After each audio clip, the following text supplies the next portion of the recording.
Hi, changing the environment. I think you'll see.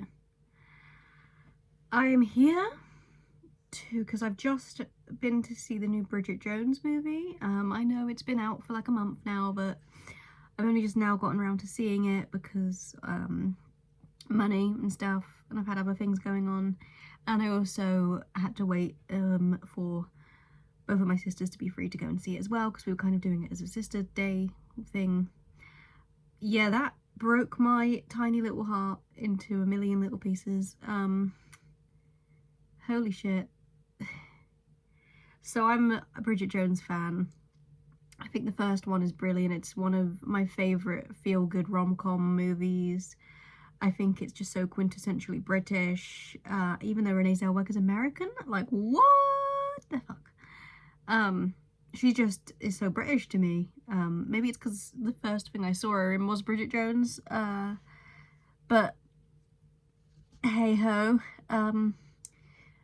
This is going to contain spoilers for Bridget Jones' Mad About the Boy. Incredible film.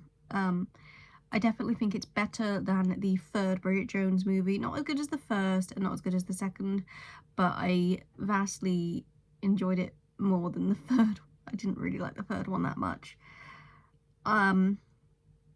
It really touched on some really hard-hitting stuff.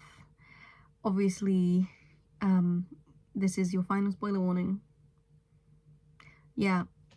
So Mark Darcy dies.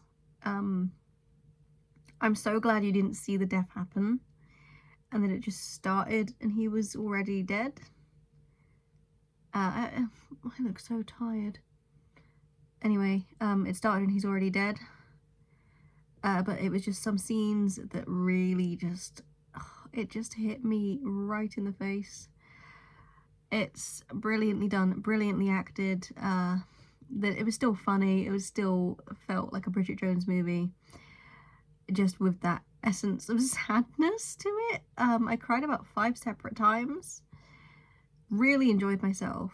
It was just a nice film to go and see, because it's just nice to go and see a rom-com sometimes. Like, I love a brilliantly made movie, obviously. I still think this is brilliantly made, but I love those like gripping dramas and horrors and stuff like that. But sometimes you just need a nice little romance, little rom-com.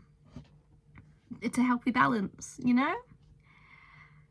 Anyway, like, all of the acting was fabulous. The kids were really good in it as well. The kids who played Bridget's children just blew me away, really, of how good they were as child actors.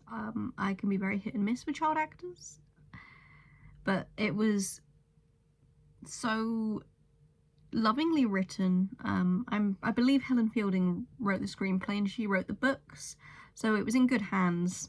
We knew it was in good hands, at least. I do think this will be the last Bridget Jones movie, and I don't think that there should be any more after this one, just because it felt like a final film. It felt like a good little place to leave everything at.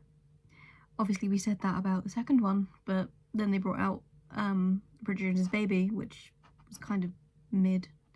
This one was really good. Just be prepared to cry if you're anything like me, who cries at pretty much everything.